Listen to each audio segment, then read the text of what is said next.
La Copa del Mundo de Ajedrez ha comenzado con la presencia de muchos jugadores hispanohablantes, pero la gran noticia la ha dado el gran maestro chileno Pablo Salinas, que ha jugado una partida absolutamente inmortal, que te muestro a continuación.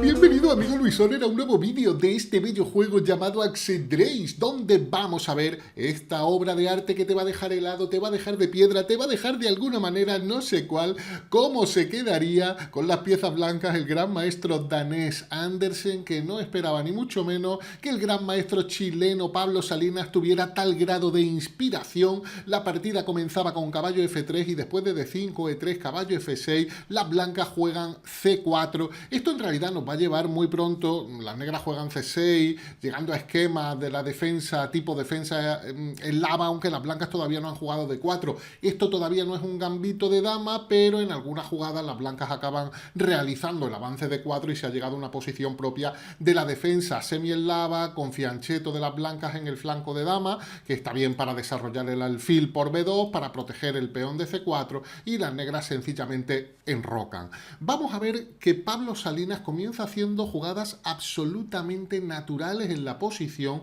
Después de dama C2, una jugada de desarrollo, caballo de B a D7, después de alfil E2, por supuesto hay que preguntarse por dónde va a salir el alfil de C8, que lo tiene bastante difícil por su diagonal H3, C8, así que elige un desarrollo por fiancheto y tras el enroque se completa esta jugada, que además va a permitir más tarde que la torre pueda venir a C8, pensando en posibles rupturas centrales. Como la dama está en la columna C, esas rupturas en la columna C precisamente pueden ser más molestas todavía para las blancas, que jugaron alfil B2, dama E7, conectando las torres en la octava fila, y después de torre D1 viene la jugada torre D8. Podíamos haber pensado en torre C8, que también era una jugada, insisto, natural por la presencia de la dama en la columna C, pero como vamos a ver, Pablo Salinas finalmente elige las columnas centrales para sus torres. Otra torre de las blancas que viene E1 y torre E8. Juego absolutamente natural hasta que llega esa ruptura en el centro, es decir, las negras, una vez que han completado un desarrollo armonioso de pieza, atacan, contragolpean en el centro con el avance C5, que sirve por supuesto para que se eliminen algunos peones centrales, para que se abra la posición y para que sus alfiles entren en contacto con el enroque enemigo. Las blancas capturan en D5, después de por D5 juegan G3.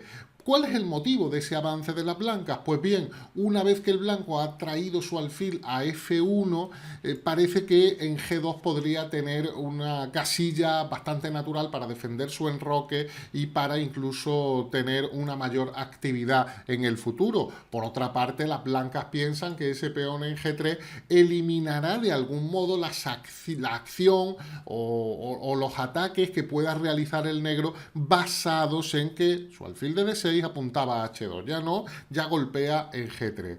Torre C8 de las negras y alfil H3, al final las blancas deciden una casilla que no es tan natural para su alfil, pero se apoyan en que hay piezas negras en esa diagonal a las que pueden molestar. Las negras cambian y abren la columna que finalmente vino, la torre vino al final a la columna C, y abre la columna para que tenga que molestar o para que pueda molestar a la dama de C2. Tras los cambios, caballo por D4, las negras deciden presionar precisamente la pieza que han clavado. Ese alfil doblemente clavado ahora, porque por un lado está la dama detrás de esa torre y por otro lado el alfil, que también tiene influencia sobre la torre de E1. El blanco quiere defender, trae su caballo a que pueda defender a su caballo de C3 y las negras incrementan la presión con caballo E4. Pero como vamos a ver, la jugada caballo E4 en realidad es el inicio de un juego increíble de ataque de las negras. Parece que todo lo que quiere el negro es atacar ese caballo de C3, pero como vamos a ver después de A3, las ideas del gran maestro Salinas son mucho más espectaculares.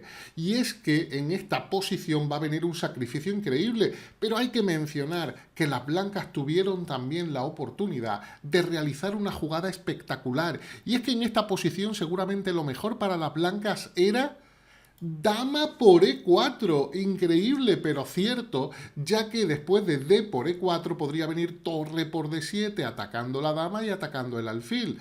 Dama F6, por ejemplo, y torre por B7. Y después de algunos cambios, se podría llegar a una posición como esta, donde las blancas tienen dos torres y alfil contra dama y torre, en teoría ventaja de material para las negras, pero seguramente las blancas pueden aumentar su presión en algún momento entrando en la séptima fila y la posición no es nada fácil para las negras. Así que esa era seguramente la gran oportunidad de las blancas, la dejaron escapar, jugaron a 3 que de aspecto totalmente natural, creando la amenaza, intentando que se produzcan simplificaciones en C3, pero viene el espectacular juego táctico de las negras, comenzando con caballo por F2. Ahora ese caballo no se puede aceptar, si rey por F2 entraría la dama en E3, rey G2, D4 despejando la diagonal para el alfil, y va a venir mate en poca jugada, bueno, podría venir algo así, y finalmente el rey acabaría en mate. De manera que después de caballo por F2 las blancas se conforman con jugar a por B4, pero viene caballo por H3 y las blancas están realmente perdidas, como vamos a ver, rey F1, dama por E3. Las blancas amenazan mate en F2, dama F2 mate. El blanco no tiene muchas maneras de resolverlo, juega dama F5 defendiendo con su dama la casilla F2, pero el negro suma ahora el caballo por F6 al ataque.